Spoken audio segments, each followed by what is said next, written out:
Alright, guys, welcome to the last installment of Falcon and Winter Soldier here on Spoiler Alert. What are we going to do after this series? I'm going to tell you guys, I got a few things coming up for you. One, we got the Black Widow movie coming into theaters pretty soon. And number two, we got Loki coming in, I believe, June. So that gives us about a month, or at least 3 weeks before, I believe, Black Widow comes out, and about a month before Loki comes out. What does that mean for us here? That means I'm going to do a mini series on That Won't Fly.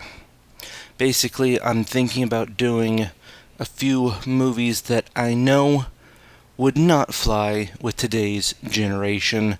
Things like Tropic Thunder, and things of that nature. I think Tropic Thunder will be the first one that I do, just because there's so many little things in that one that was funny to, let's say, my generation, but wouldn't fly with the 20-somethings that are only about 10 years younger than me. And they don't get it, nor do they like it, and they want to do what they call canceling it. So, yeah, we're going to talk about that and maybe ruffle some feathers, and it's all in good fun. So, maybe I'll make that up while we are waiting for this next movie and the next series to jump in. Loki looks really fun.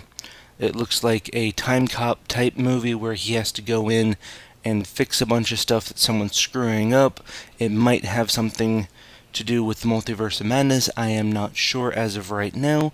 We have to kind of jump into it. We do know that he is in basically this whole process because of him grabbing the Tesseract, or the Space Stone thing that holds the Space Stone, and zooming himself away, and that caused a big hole in the timeline. I might even do a real quick breakdown of all of the little things that make this timeline a huge paradox.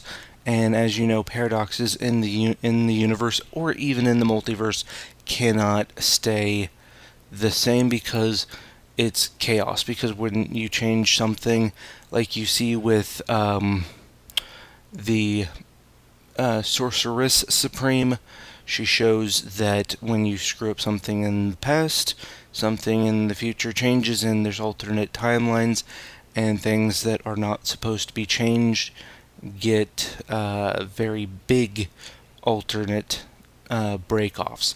So we will jump into that at some point when we get closer to the Loki coming down to it, and hopefully, I'm thinking that is what it is building up to.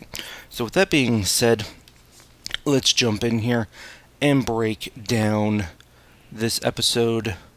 It's the last episode of The Falcon Winter Soldier, and it was actually a pretty good episode for me. They jump right into action, and we get this guy. He doesn't actually pop up for a while in this episode. He does come in pretty much in the early middle of the episode, and he's fighting this girl, and the Flag Smashers are at basically the UN, and they are going to vote on what to do with the blipped people versus the people who've been on Earth for the 5 years that the blipped people haven't been, because there's an issue with people coming back to their original homes and it being taken over by people who weren't blipped. Kids have grown up and become 5 years older, while kids other kids came back and were the same, which isn't such a big deal because you just, shove them in school. But it's the adults who come back and are literally in their own home, what used to be their own home, and now someone's kicking them out because you haven't been around for 5 years. And that could be that's problematic. What do you do in these kind of situations? But they're going to vote on that.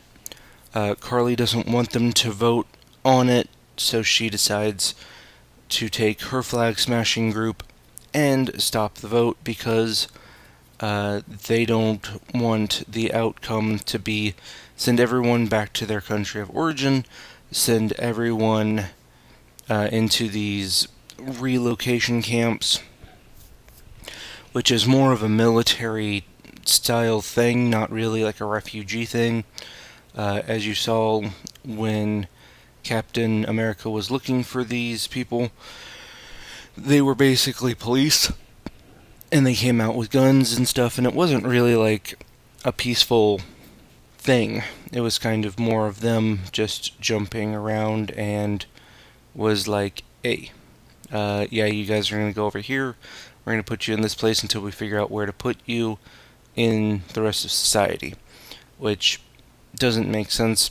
They really didn't give us a definitive of if Carly was part of the people that came back or part of the people who were there. It sounded more like she was part of the people that were there, and the people that came back had the rights to the place that they were staying in and kind of kicked them out.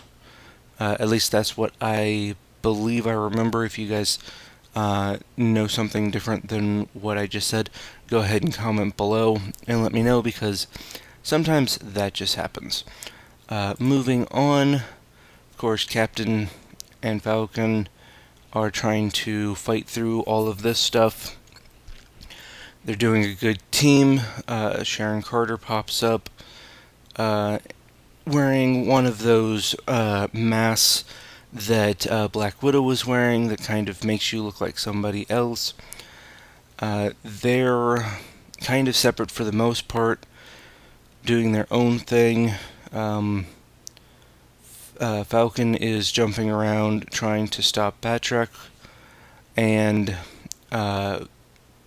Bucky is out trying to basically stop the Flag Smashers from getting away. And because they're taking the senators and global heads in these buses, they've locked them in, and now Bucky is trying to save them because the heads of the world basically got kidnapped because they decided to leave in a bus when Bucky told them to stay, which was dumb on them. Batroc is Batroc. He is in the UN. He gets into a fight with Bucky, and then kind of gets hit, and then, not with Bucky, I'm sorry. He gets into it with Falcon, Sam, and he gets hit with the shield, I would say the new shield, because that is kind of what they do. With that, he's using the new shield, which is pretty cool. I would say, was it the favorite thing? The new suit and shield, I would say, meh. Yes and no. But Batroc is there. He is fighting. He's not really taunting, he's just more fighting. So he's there, he gets hit, and then Sam jumps out the window. In this one, we do find out who the power broker is, and of course, as we've theorized before, it is Sharon Carter. She is the I don't know if you can call her a bad guy, but she is working with the bad guys. Maybe she's her own thing. At the end of the show, she does get an immunity, and she is working with somebody else. We think, at least in my thought, because Shang-Chi is coming out, that she is working with the Five Rings, and of course, because she is the power broker, she's probably working with multiple people and has multiple villains on her side. Let's see, this guy, Isaiah, we have one more good conversation with Isaiah at the very end. He is finally recognized as being the hero in his own time. He gets a plaque and a memorial, which I say, hey, good for him. He kind of lightens up a bit. He's not, everyone hates me, everyone hates, would never accept a black Captain America. He says that at one point. I think, again, we're ready for a black Captain America. Are we ready for him being angry? No.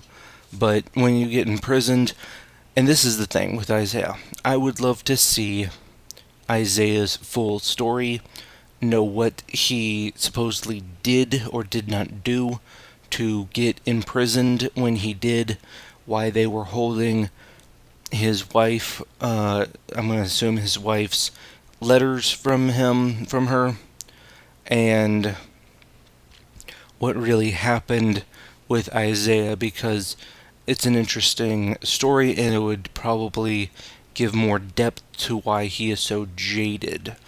And he finally gets happy when there is finally a black Captain America that is recognized, and he finally gets recognition in the Captain America Memorial. They give him his own room with information about him and his missions, and he gets a statue, which is pretty cool. I really do wish that they would make either, I would say, a mini-series. Make it like a three 20-minute episodes or something. Make it just something for Isaiah Bradley so we know who this Captain America was during that time, why they hid it, which is kind of obvious, racism, but why he was imprisoned, why they wouldn't give him his wife's letters, what was actually going on, and make it a real story. Don't make it some like social justice thing. Make it a real story, and make it just like what it should be. What you've pieced together, give us that, and give us more depth to what's actually going on. Moving on from Isaiah, Madam Hydra pops up again at the very end with Captain A-Hole. Is he still Captain A-Hole? I would say yes, because he's confused, he's misguided, and he still has a bit of an ego. She pops up and turns his suit black. They are starting up the Dark Avengers, which I thought was pretty cool idea. I hope that they eventually go through it. I don't remember if that is in this phase for either the TV series or movie, but I do hope that they do eventually do Dark Avengers in some form, especially seeing that the Dark Captain America is a little confused and still thinks that he is the hero in this. So Madam Hydra here gives him the opportunity to become the basically the anti-hero or the bad guy.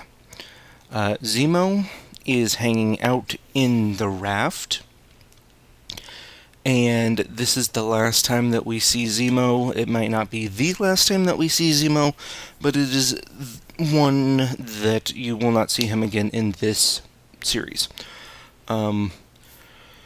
He is arrested from the Wakandan warriors in the last episode, or one of the last episodes, I'm sorry. He is in the raft. His butler, Woodhouse, if you will, blows up the flag smashers. One of the guards says, "One world, one people." The dude smiles, he closes the door, they start to drive off, and boom! The truck blows up, I assume everyone in the truck is now dead. It gets reported. You see his butler with the detonator in his hand. He pushed the button, doing the boom boom, and you see a smiling Zemo in his jail cell, because they're at least letting him have a radio in this whole thing. I guess it's fair that he has a radio because all of the Avengers, when they got put into the raft before Tony let them out, got, I guess, a few little things if they wanted them. I believe that Ant-Man was playing with like a ball or something. So, I guess that's fair. So he's hanging out in the raft. He's happy now because mission complete, basically. Now we do get to see the Captain America Falcon suit from what's in the box that what the Wakandan warriors gave to Sam, gave to Bucky to give to Sam, if you will. And this is it. It looks pretty cool. And I'd say it is one of those things that will continue. So Sam is no longer the Falcon. He is now Captain America. Or the Black Falcon, if you will, which I thought was ridiculous because, and that's why I like that one scene where he's like, it's just Falcon Kid, and he's like, but you're black. And he's like, what, do you call me Black Falcon because I'm black? And he's like, yeah. And he's like, are you Black Kid? And he's like, oh, I got you, man. Oh, okay. So that was a fun scene. He has his little drone on the back still. He has basically everything that he had before, except for now it is upgraded with a rocket pack and like a better rocket pack than what was on the old one. He has, I'm assuming, vibranium in this thing. And he has a new suit too. I'm not sure if the suit is the same as the vibranium Black Panther suit that Black Panther wore, where it kind of absorbs or reflects bullets. Every hit takes in, power charge. I'm not sure if that is what this is. I'm sure that they did give him some kind of bulletproof, at least, ness to it, other than the shield and the wings. We do know that the wings are probably vibranium because when he stabs the ground, it goes in pretty deep and it helps him catch the car and stuff. And that's pretty much welcome your new Captain America. They do have a fight with the people at the very end of the movie, these leaders of the world, which I think is kind of ridiculous because they are kind of dumb. They're the same ones from the original Captain America. They are the people that basically put a hit out on the original Captain America. And they're just not very wise people. They want to sign the thing that makes all of the people that got brought back put into these camps and stuff, and then Sam here gives them a little spiel on what that's like and why they shouldn't do it, which is pretty cool. It's not as social justicey as you would think. There's really very few social justicey things in this episode, which I thought was good because it's not fun to be preached at in a movie or a show where you're just wanting to have fun. And that's why I really like this episode is there's just a lot of action, a lot of stuff. There's actually storytelling instead of being like told. It's just tell me the story, don't tell me your narrative. Like show me what you're talking about. And that's really great because this story does a show not tell. Let's back up a little bit and go back to Carly. Now Carly gets shot by Carter and assumedly dies, but she does get put into an ambulance, so maybe she's not dead. They didn't reveal that at the end, so we're not sure about that, but she does get shot, and Carter does get shot too, but she gets shot in like the shoulder and lives. Carly, I'm not sure, because she gets put in an ambulance and they don't really check up on her. But that is pretty much it, guys. They may be they're definitely introducing, but I'm not sure when they're going to get to it, the Dark Avengers. But that is pretty cool. And so that is it for the Falcon Winter Soldier series. My overall thoughts on that is the first 2 episodes didn't really need to happen. A lot of it just wasn't needed. They could have made them a lot shorter if they got, you could have combined the first 2 episodes and made it one less episode because you just had a bunch of filler in there. We do have, Bucky completes his book and goes and tells the Asian man that he killed his son. He does see, but does not talk to the girl that he went on a date with, which I thought was kind of a missed opportunity.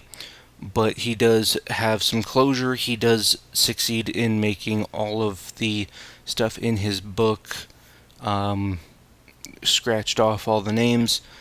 I think that whole narrative was kind of like a weird side story that didn't need to happen in this so much, and so that's why I'm saying the first 2 episodes for the majorative was not needed. You could have taken bits from the first one and added it into the second one and just made it a big first episode with more action and details on what's actually going on, not so much what happens when Falcon and the Winter Soldier have their day off. So that is my thoughts. If you agree, cool. If you don't agree, that's fine too. If you would go ahead and give me a like or dislike, go ahead and hit the subscribe button if you will, because that helps me out and you will know the next time we are making a video, which I believe I will do that This Won't Fly video pretty soon for you guys in between the Black Widow movie and Loki coming out. And thank you guys again for watching this and supporting the channel. I'm hoping to get my video working here soon so we can talk face to face. Thank you for sitting in with me, and I will see you guys next time. Peace.